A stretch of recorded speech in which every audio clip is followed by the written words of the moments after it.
I started seeing all these girls that would come in, and they would always have money on them. And these were ugly ass girls, like really ugly girls. Not attractive. Not at all. No, the police don't care. They look at it as she's a hooker. Like, who cares? I ruined my life because of drugs.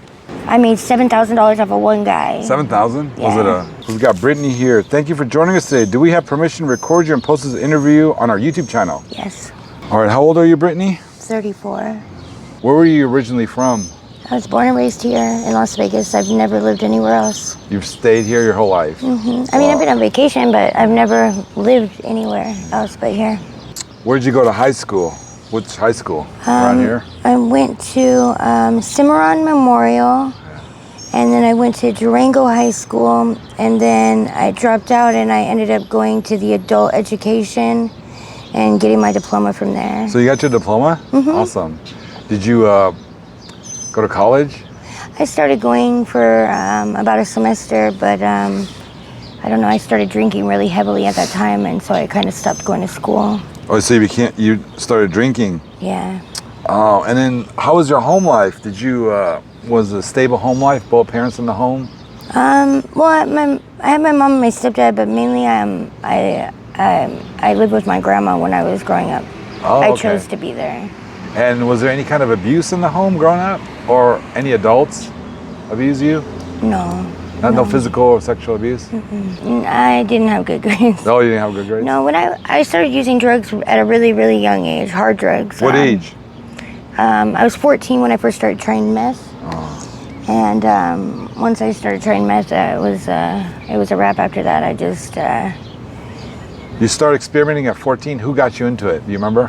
You don't say any names, just like, was it a close friend? Yeah, I was a close friend. Well, I started doing weed at like 11, 12, and then the meth at about 14. So weed first and then the meth. Yeah. At elementary school, you smoked weed? No, 6th grade. Oh, 6th grade. So junior high. Okay. So you finished high school, and then you tried college, and you were drinking heavy. You weren't doing drugs at that time? Oh no, And drugs? Yeah. Where were you living? My grandma's house. Oh, same with your grandma. Did she know about all this? I mean, I've had a problem with drugs since I first started using them. So my family, they know that I've been an addict because I've had to deal with court order programs and stuff like that since I was a juvenile. Oh, okay. So, Britney, how did you fall into this line of work currently working as a prostitute? Well, the simplest version would be to put, I had gotten into it with my grandmother, and so she, told me I had to leave the house, and I really didn't have anywhere to go, and I started staying with friends, and I started seeing all these girls that would come in, and they would always have money on them, and these were ugly ass girls, like really ugly girls. Not attractive. Not at all. And I was like, how is it that these girls have money and I don't ever have any cash? How is it that I don't ever have any cash? And like, I had blew out my knee, so I was on crutches and stuff at first. But once is that a ring? Yeah, it's a lip ring.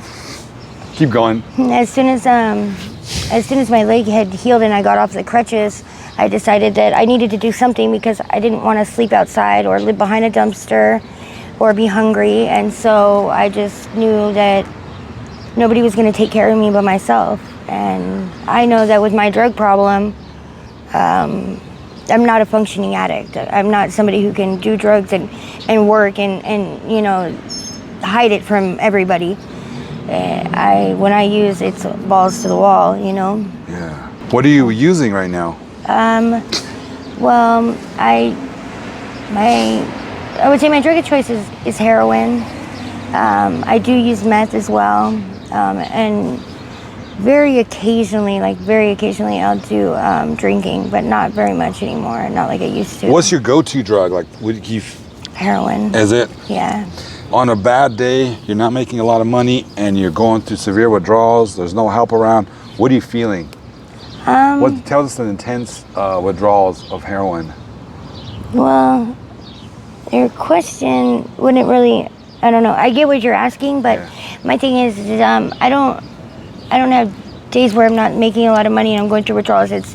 if I'm going through withdrawals, it's because something bad has happened, like where I couldn't go out to go work, because if I'm outside, it doesn't take me very long to get picked up. Okay. So you don't have an issue with money. Money's always around. Guys are always around. Yeah, and I'm kind of like careless with my money. Well, how much do you spend a day on drugs? On drugs alone, like anywhere from like 60 to like 150 a day on drugs. And then how much do you average on the streets you make? It kind of depends. Like if I'm not trying, I could easily make like, I don't know, like 120, anywhere from like 120 bucks. And that's like me, like I'm only doing one date and I'm just want to go buy my drugs and go back inside and I'm done for the day. Yeah. And all the way up to, if I'm walking, I can, I don't know, like $400 or $500. Yeah. But I mean, the most that I've ever made in a day, I made off of one guy. I remember it was Canelo and Mayweather fighting, and it was I made $7,000 off of one guy. 7,000? Yeah. Was it a famous person or celebrity? No, it was some guy at the MGM Grand. He came up to me, he approached me and asked me if I wanted to go up to his room with him, and I told him yes. And then as we were on the elevator, he was telling me about how he had met this girl on this sugar daddy website called Seeking Arrangements. Yeah. And he flew him and her out in his 2-seater plane. Yeah. And they had a nice ass room. He's been buying her things, but the girl just wouldn't put out.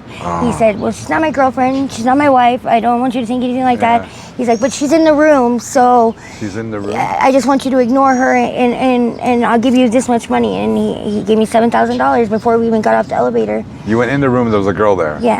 And you guys did your thing, and she was. And it took me like maybe 25, 30 minutes. I was in there with him, and then she sat in the far corner of the room on the couch on her phone, and I left, and that was that. Oh, really? Never heard from him again? Nope. Did he try to contact you? No. Nope, we didn't even exchange numbers or anything like that. Oh, and he just walked up to you at the MGM? It was like right after the fight had gotten over with. So there was a lot of people walking around on the floor of the casino. If you could stop, would you stop this type of lifestyle? Stop working on the streets? I do what I do to survive, to take care of myself. Okay. But I know that if I wasn't on heroin and meth, I know that this is not what I would be doing. Would you want to? What's your ideal job? I want to go to nail school. Okay. I love doing nails. When you were a little girl, what was your dream job? What did you want? What did you aspire to become? I wanted to be an English teacher. Really? Yeah. You can still do it. Well, no, you can't when you're an ex-felon. How old are you? 34. Okay. Maybe get your record expunged. Maybe. What's the best thing about your life right now? There you go. The best thing in my life right now is probably the fact that I got away from the guy that I was seeing. You're able to get away? Yeah, because like he would tell me all the time that he's gonna kill me. Yeah. He texted my mom, told my mom he was gonna kill me, and I believed him. Did you get a restraining order? No, I have warrants, and so he knew. That's why he knew I wouldn't call the police, because I don't want to go to jail too. Oh. Do you have any children? I have one daughter. Yeah. You see her? Yeah. Not as much as I would like, but I do get to see her. Who takes care of her? She's with her dad, and her and her dad live at my grandma's house up in Summerlin. Oh, okay. Oh, your grandma's okay. And you still keep in contact with family? Mm-hmm. Yeah. They know what you're doing? Yeah. They don't like it, but yeah, they know what I'm doing. Have you ever had a pimp? One time I had a pimp, and that lasted like a week. And the very first time that he hit me, that was the last time I had a pimp. Oh. Because I got a slick mouth, and so I like to talk back a lot, and I don't like to be hit. So I realized real quick that having a pimp and getting hit kind of go hand in hand sometimes, especially when you have a slick mouth. So you're never going to get a pimp again? Oh, no. I can't. What do they do? They approach you all the time? All the time. Or wannabe pimps approach me all the time. What's a wannabe pimp? Dudes that think that they know what pimping is and stuff like that. Kids. They just want to collect a girl's money. That's and they're what young it is. kids usually, huh? And, real young? Not always. Oh. They just see the money and that's what they like. What are some red flags that you watch for when you pick up a guy? I have like this little checklist in my head that's kind of What's like, your checklist? And be honest.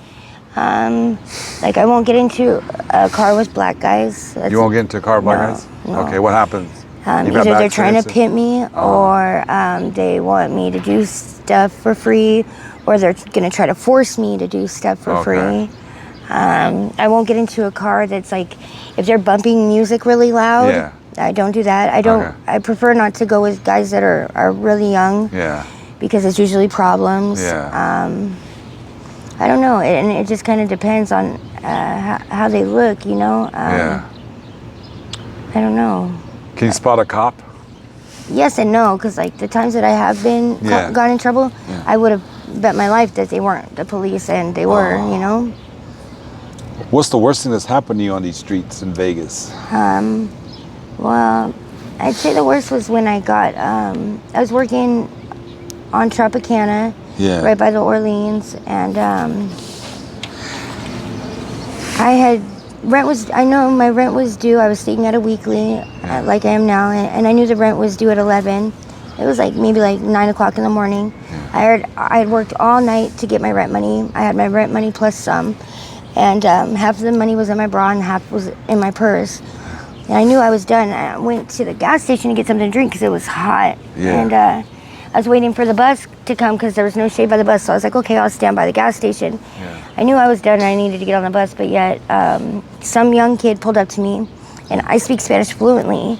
So the kid starts talking, and like I could tell his English was horrible. So I asked him if he spoke Spanish. He said yeah. So we started talking. I was like, well, are you trying to do something? I knew I should have said no and just went home. But instead I got into the car, and like we had come to an agreement, and we drove to the bank to go pick up money. And he didn't want me in the car when he was going up to the ATM, walking up to the ATM. He asked me to get out of the car, and I've had that happen before. That's not uncommon, because they're afraid that somebody's going to steal something from them, or who knows, you know. So I was like, okay. Well, I wasn't thinking. I left my purse in the car. And because I'm thinking everything's gonna go smoothly. I'm not thinking that this kid's gonna do something messed up to me. Well, the kid, he pulls the money out. I watch him pull the $20 bills out of the ATM, and we turned around. Well, I turned around first. He was behind me, and I'm walking to the car, and he pushed me from behind. Well, I put my hands out to catch myself, and when I put my hands out, he snatched my other purse off my arm, and he ran back to his car, and he only hit unlock on the driver's side instead of all of the doors. So I'm trying to open the passenger side to get my stuff. It's broad daylight. Like there's a lot of people were around at that time. Nobody did anything. Nobody cared. And I was like screaming, and then I'm trying to open the door handle, and he gunned it in reverse, and my hand got stuck, and I got drugged. Probably about 200 feet by a moving car in reverse, and the whole right side of my body was just covered in road rash. And how long did it take you to recover from that? Probably about, altogether for it to actually heal and stuff, it probably took about a month for it to heal. But I had to go back out and work that same night because the office didn't care that I had a police report about getting drugged 150 feet and being robbed. They only want their money. Did they find him? Did you ever see him again? No, the police don't care. Then you never saw him again? No, the police don't care. They look at it as she's a hooker. Like who cares? It's sad.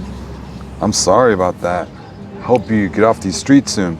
What about STDs? You ever had STDs? You know what's funny is like the only time I've had an STD was before I was a working girl. I had it from some young kid that I had slept with. Like never.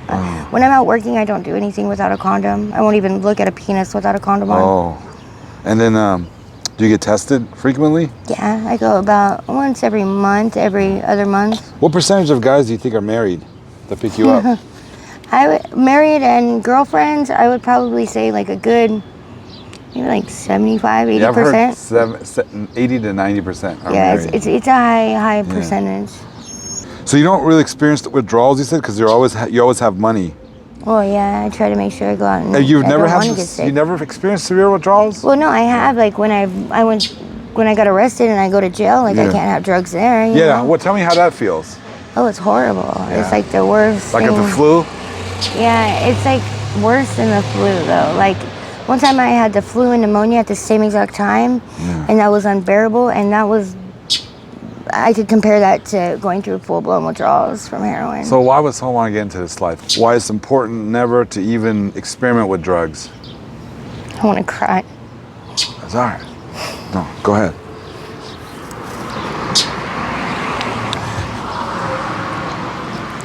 I ruined my life because of drugs.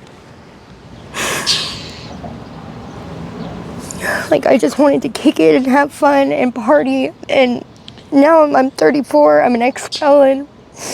I don't get to see my daughter when I want. Like, my family, they tolerate me, but like I can't live at home or anything like that. Like,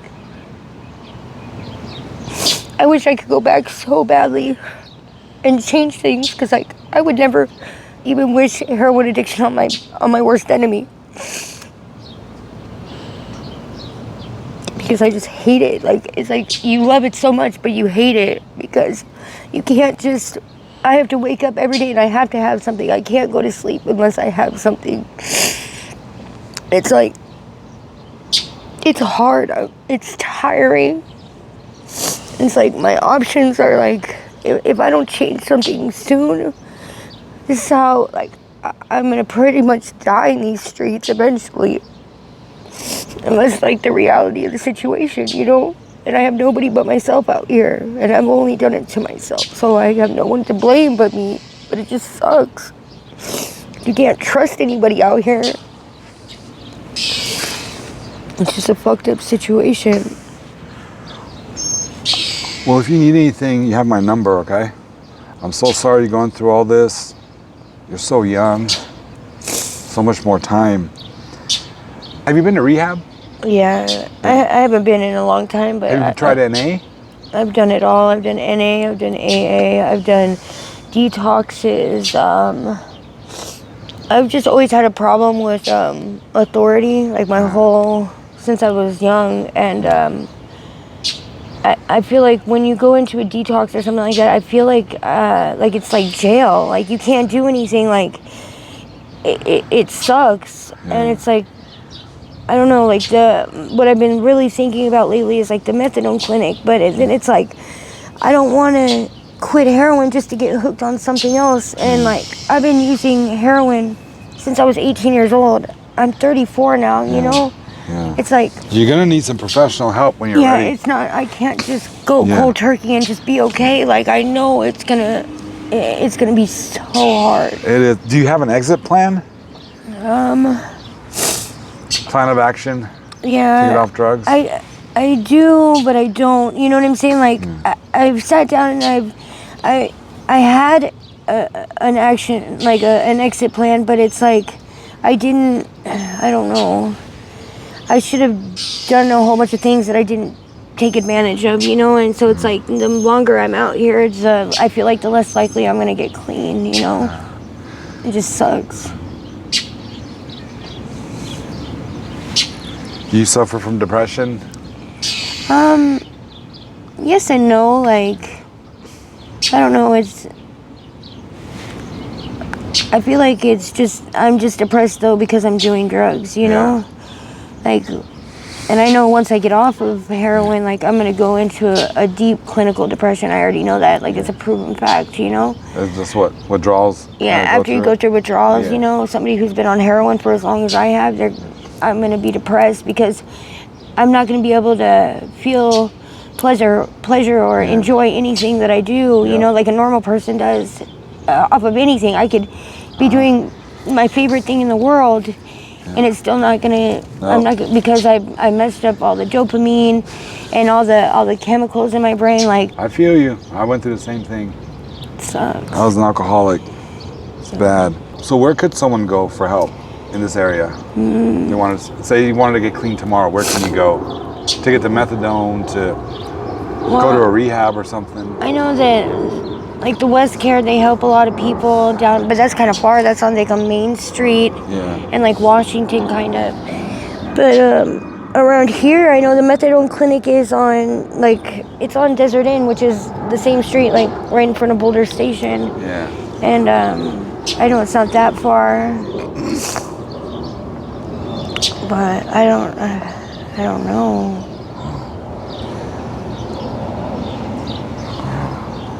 Where would you like to see yourself in 2 years? In 2 years, I really do want to not be on drugs, you know, like badly. And I know that it's only going to happen if I take the initiative. You know, nobody's going to do it for me. You have a support system out here? Anyone that's not an addict or anything? Just my mom, but you know, my mom, she's busy with her own life. You know, can't go and ask them, hey, I'm ready now. I've said it quite a few times before and not been fully committed. You know, and so I think it would take more than just me saying, hey, I'm ready. Like I would have to do it myself, and they'd have to see that I'm taking the right steps. You know. Well, you're very intelligent. You're sweet. I wish the best of luck to you. You have my number if I can help with anything out here. Do you have an email or a social media that you could share? Maybe one of our subscribers could help you.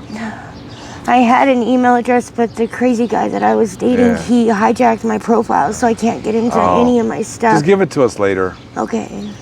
Yeah. I wish I fucking did. What if you had 3 wishes right now? You want to hear them? Yeah. What are your 3 wishes?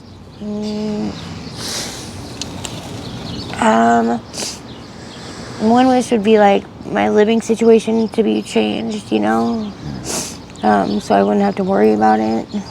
And I guess the second one would be just to not have to be out here on the streets like I am, to be more, I guess, financially stable. And the third one would be to have my daughter back like full time, you know, not just sometimes. Well, I would like to do an update with you if that's okay. That's everything for today. Thank you so much for your passionate story. We wish you the best. Do you have any questions for me? No.